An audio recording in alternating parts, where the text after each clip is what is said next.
about how do we create, what is the framework we can have for creating a caring campus. Right? So let me start with a question. How many of you here, a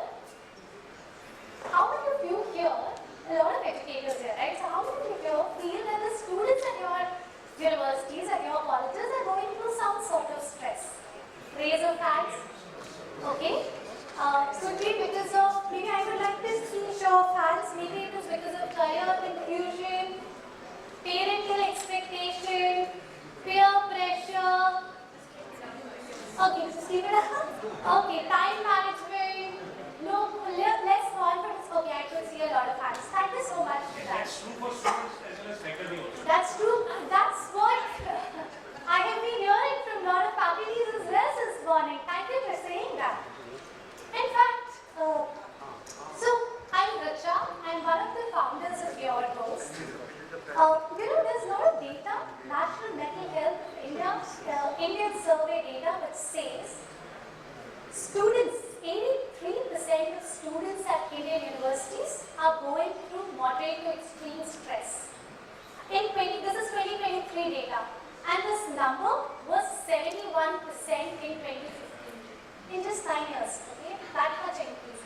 ICMR data, right, Indian Council of Medical Research, says 1 out of 3 individuals, again, I'm referring to students at Indian colleges, 1 out of every 3 student in Indian college goes through suicidal ideation because of stress.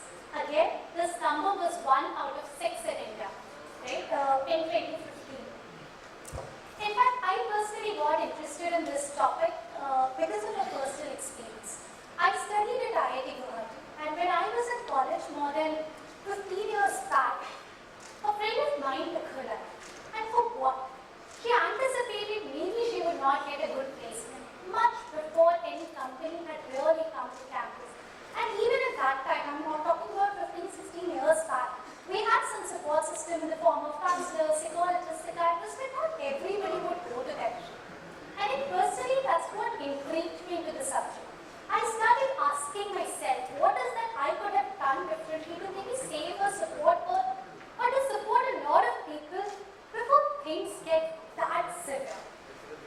In fact, I know a lot of institutes, and before I go there, right, in fact in 2023 we also conducted, so we work with more than 150 plus educational institutions. A lot of IIT, Madras, Kharagpur, you name it, Guwahati, Delhi, Tirupati, to a lot of IIMs, to a lot of ISIS, to a lot of institutions here as well, from Atlas University to Lovely Professional University to VIT to Anand National University. And we have also seen in our data, 77%, and this is just like, that's where there's a report that is there for each one of you as well to go through. 77% of the students reported severe stress, right? And just talking about some of these numbers, right? And because of what? Almost 33%, 1/3 was because of career-related pressure, career confusion, academic stress, placement stress. Almost 28% because of various personal challenges. 17% was also because of their personal relationship with friends, family.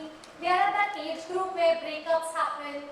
A good 1/5 people also talked about so many things to do, so much of confusion, not able to manage my time well. Right? What we also realized is there was more stress. The stress in the postgraduate students was more than in UG students or even research scholars. We also saw women or girl students were going through more stress compared to male students.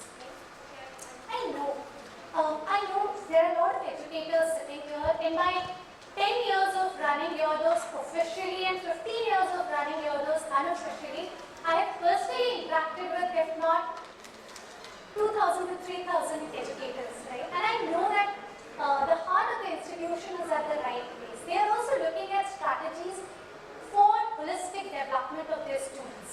So here I am with our many years of research as well as learning the models that exist in various countries, saying what are some of the pillars, what are some of the important pillars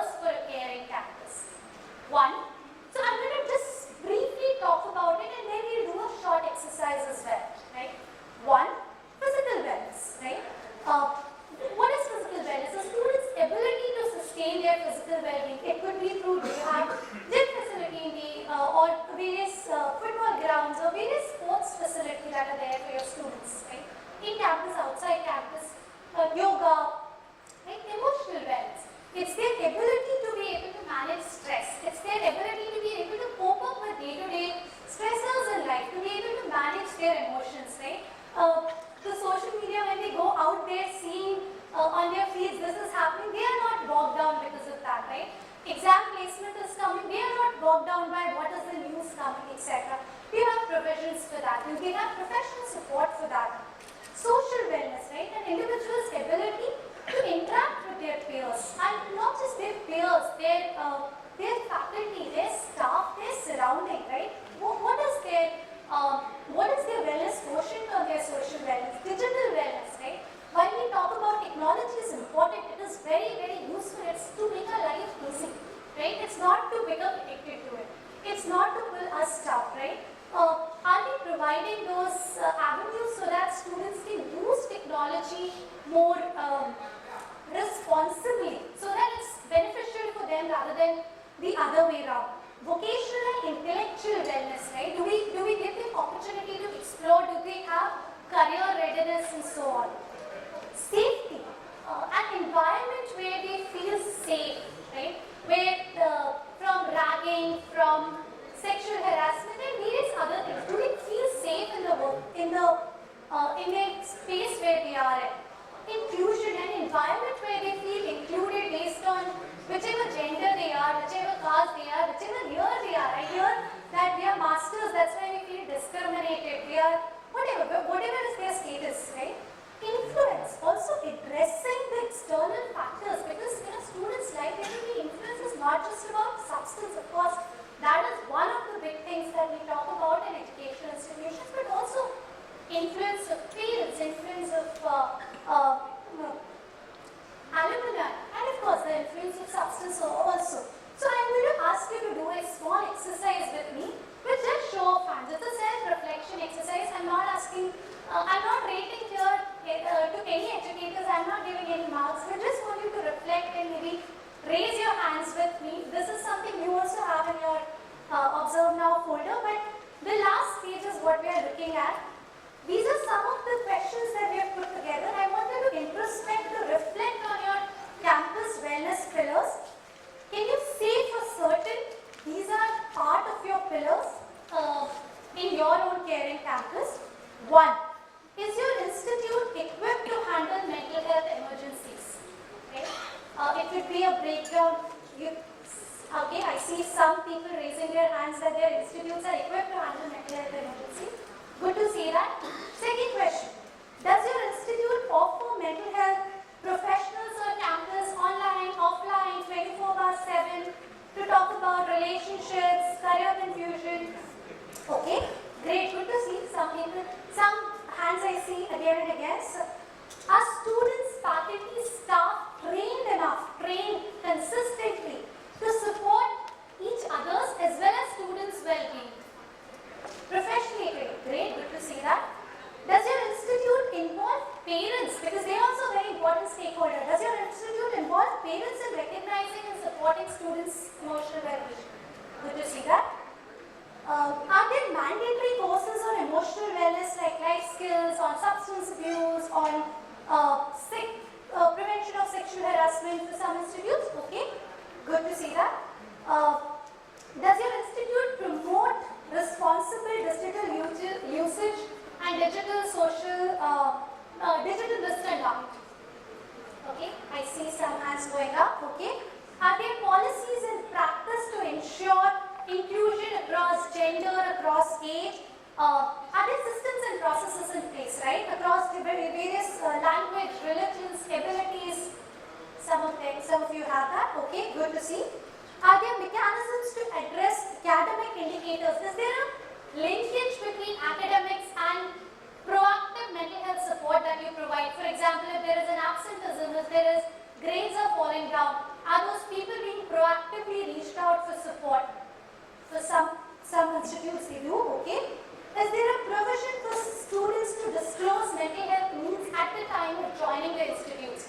Whoever wants to, okay? Are there mandatory clubs and activities? And this I know a lot of institutes do have for social interaction and physical fitness for all students. Not like 20 students join the club, but are all the students part of some of the other clubs that are there in the institutes? Okay, good to see. So thank you so much. I just wanted you to reflect. I don't think it's to say one thing is right, another thing is wrong. I want us to take time to reflect, to say, creating caring campus is not a destination. It's a work in progress, right? Also, it's not just a good thing that we are focusing on well-being of our students. It's important for institution success. Data or research says that institute focuses and have right resources for well-being of their students. There is 25% increase in retention of students. There is 32% increase in their academic performance. So it's also an important strategy for the institution builders to adopt so that your institution flourishes, right? So that together we are able to create healthier, happier students who are able to do well in all the spheres of their life, right? Like Modi says, we all dream of India to be a developed nation by 2047. It can only happen if you and I, we are all working at our best, being at our best, right? That goes to our students as well. And for that, taking care of ourselves, taking care of our well-being, as well as of our community is very important. Okay, with this, I want to pause here, ask you if you have any questions for me, or if you really want to talk to me, if you're happy to connect with you, I'm at richa.singh@yourdOST.com. Happy to take up any question right now or connect with you later. Yes. What are you finding?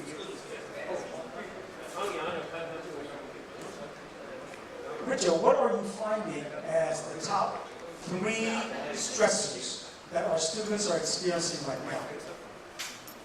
One, a lot of students talk about, probably we are also at that age, relationships with friends, family, breakups, I think with partners, girlfriend, boyfriend. Also, a lot of students talking about career confusion. I took up mechanical engineering, I don't feel like I belong there. I did my engineering because I was confused. I was confused further, that's why I did my MBA. Now I don't know what else to do. Right? So those kind of things that we see a lot of students reaching out. Thank you. Any other question? Anything you have for me? Yes, sir. I come from Greater Noida. Yes, sir. I'm from Greater Noida, UP. Yes. Where within plus minus 50 kilometers there are 7 universities. Yes. The typical problem there is, but I confine myself to my university, IIM University. We have students from 19 states. Yes. Right? The problems which I face. A student comes from NCR, another student from, let me just say Bihar or Arunachal. There's a student from Nagaland, as well as there is a student from Hyderabad. The challenge that I face is the complexes the students have within each other to start with. Yes. And when it comes to 3 years BBA, I have time. When it comes to 4 years BTech, I have time. But when it comes to 2 years MBA, I find it very difficult to remove those complexes. And some complexes do not make a pleasant shape. So how does one go about it? Besides, of course, going to psychiatrists and bringing them over, speaking to the student psychologists, and then speaking to them ourselves. Right. So it's a huge problem, which that part of the country is facing. So actually this is the problem that we see. So like I said, we work with various institutions across the country. Institutes which have students from various parts of the country. Also various socio-economic background. It's complex and it can't be one solution. We are doing one thing, it's for all. That doesn't work. Working with them, there are different cohorts. Maybe this is for first year. These are for people from whichever have got. Some of those strategies is what we've used in some campuses to deliver results, and it's very focused for them so that they are able to get it. Richa, shall I answer this question? Yes. I'm here. Yes, yes, sir, please. India is a country with diverse, unity and diversity. I'm a computer science person, but I was the English Conference Committee member and chairman. That's a committee which used to conduct civil service examination. I was the chairman for 2010, 11, 12. When all evaluation used to happen, and I used to spend more time with the humanities people. Research. I used to meet at sociologists and anthropologists, and they used to ask this question. One thing I have learned is that first you should respect other culture. Don't say your culture is the best culture. The moment you say that others' culture is the best culture, others' culture is good, then the problem is solved. This is what I have seen in my lifetime. I started my career as a professor at the very young age of 28, 29 in Bangalore, JSS Academy of Technical Education. They are an institution in Noida too. And at that time, number of engineering colleges was very less in the country, and people used to come there. Most of the Northern used to come there. I told my students, my South Indian students, you respect their culture. That is why all these ethnic days, all these meetings, etc., food exchange program, etc., should happen. You say that I am very great, then nobody will cooperate. Respect other culture. This is what sociologists and anthropologists have told. Britishers were able to occupy India. Okay? They were trained in anthropology before they came here. All those officers, British officers, before coming here, they were trained in sociology and anthropology, and they were brought up. That's why they were successful. Yeah. Yes, yes.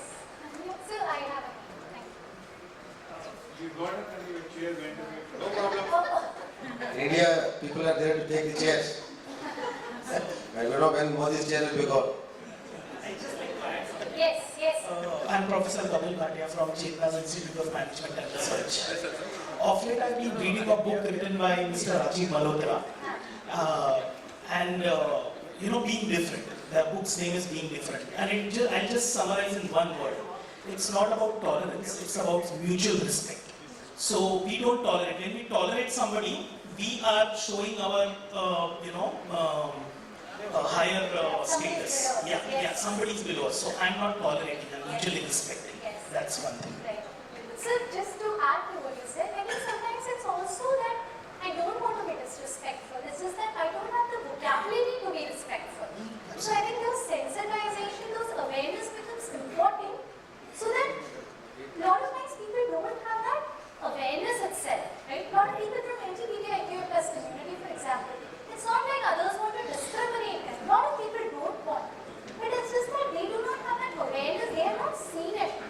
Going to Major's question also, right? It's just that they do not know how to come together. So if they could be sensitized, there could be parents' awareness, it will come together. But that has to be a very focused approach to it. It has to be systematic. It has to be systematic. It has to be consistently